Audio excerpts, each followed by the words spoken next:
Assalamualaikum warahmatullahi wabarakatuh. Selamat siang Bapak. Perkenalkan nama saya Dewi Reka Natalis Tumorang dengan NIM 2230 2020 4026. Di sini saya akan menjelaskan materi dari mata kuliah kriminologi, yaitu materi teori konflik sosial. Baik, di sini ada 8 pembahasan yang akan saya jelaskan. Yang pertama yaitu kriminologi radikal, kedua kriminologi kritis, yang ketiga realitis, yang keempat feminis, yang kelima pasca modern, yang keenam perdamaian, yang ketujuh teori konflik menurut waktu sosial, yang kedelapan kriminologi narapidana. Baik, yang pertama yaitu kriminologi radikal. Nah, kriminologi radikal dibagi menjadi dua, yaitu marxisme struktural dan marxisme instrumental.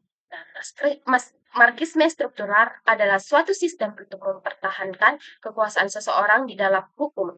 Sedangkan marxisme instrumental yaitu melihat hukum pidana sebagai alat untuk mengendalikan orang miskin untuk menjaga kekuasaan yang dimilikinya. Baik, selanjutnya itu kriminologi kritis. Nah, menurut Gresham M. Case menjelaskan lebih lanjut bahwa kriminologi kritis itu bagaimana hukum pidana digunakan dalam masyarakat dan bagaimana sebenarnya hubungan norma pada perilaku seseorang. Yang selanjutnya adalah kriminologi realitis. Kriminologi realitis ini berfokus pada kekhawatiran terhadap kejahatan jalanan, rasa takut akan kejahatan, dan ketakutan menjadi korban kejahatan. Jadi, tujuan utama dari teori realisme adalah untuk mencapai masyarakat yang adil dan tertib melalui penekanan pada keadilan sosial. Baik, selanjutnya yaitu kriminologi feminis.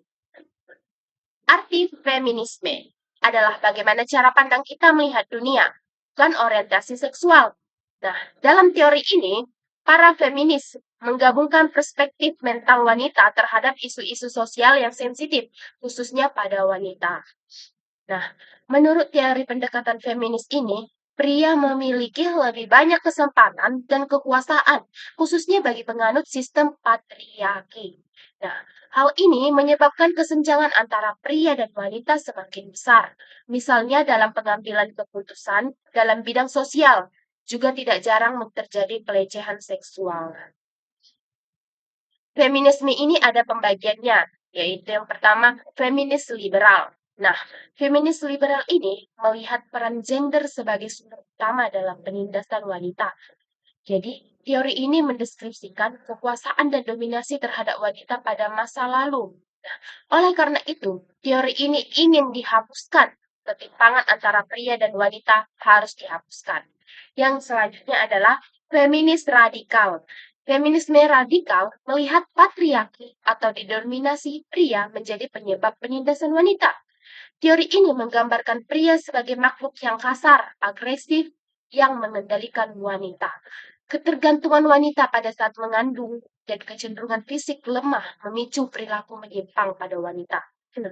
Dengan pengurangan dominasi pria, diharapkan mampu menekan kekerasan pada wanita. Baik, yang selanjutnya adalah kriminologi pasca modern. Nah, teori pasca modern merupakan perubahan dalam melakukan kejahatan yang lebih maju dan berkembang. Hal ini diikuti dengan penggunaan teknologi. Teori ini muncul dari pengalaman masa lalu dan lebih rasional. Ada dua penulis terkenal di bidang kriminologi pasca modern ini, yaitu Stuart Henry dan Dragan Milovanovic. Mengatakan bahwa konstruksi yang dihasilkan melalui proses sosial melibatkan pelaku, korban, dan masyarakat. Mereka juga berpendapat bahwa kejahatan adalah keanekaragaman konflik manusia dan pelanggaran menjadi kejahatan kategori tunggal yang seolah-olah sama. Baik, selanjutnya adalah kriminologi perdamaian. Menurut Harold dan Richard, Orang yang mempopulerkan kriminologi membawa kedamaian. Ada beberapa cara mengurangi kejahatan guna menciptakan kedamaian antara warga dan lembaga peradilan, yaitu yang pertama, adanya kebijakan sosial terhadap kejahatan yang berlaku secara terus-menerus.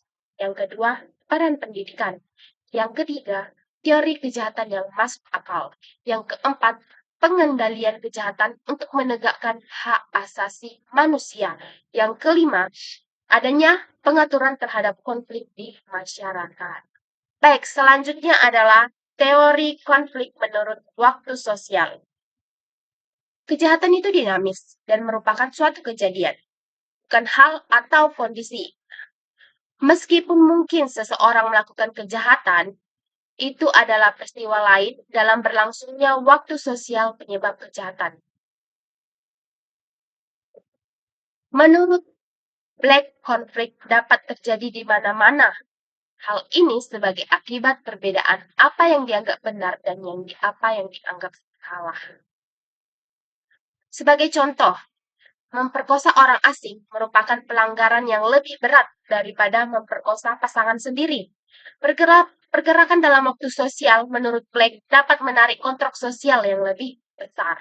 Contohnya kehilangan pekerjaan dapat menyebabkan kekerasan karena hilangnya status sosial individu di masyarakat.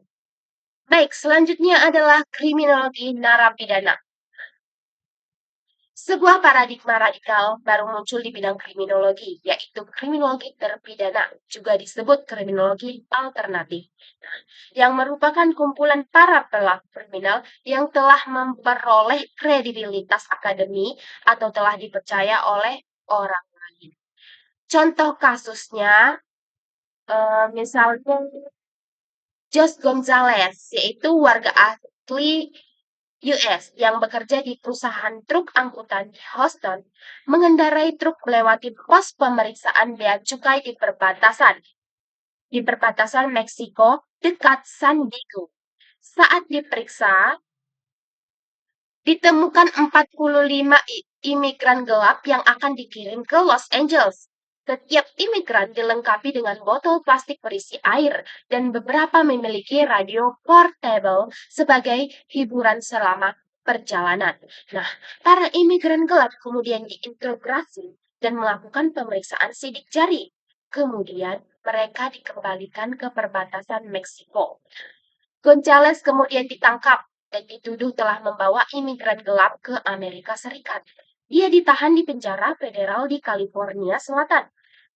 Kepada pengacaranya, Gonzales berkata hanya ingin membantu orang-orang tersebut untuk mendapatkan hidup yang lebih baik.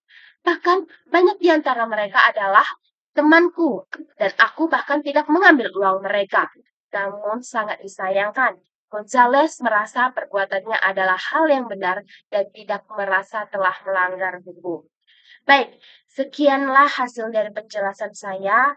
Jika ada kesalahan, saya mohon maaf. Sekian dan terima kasih.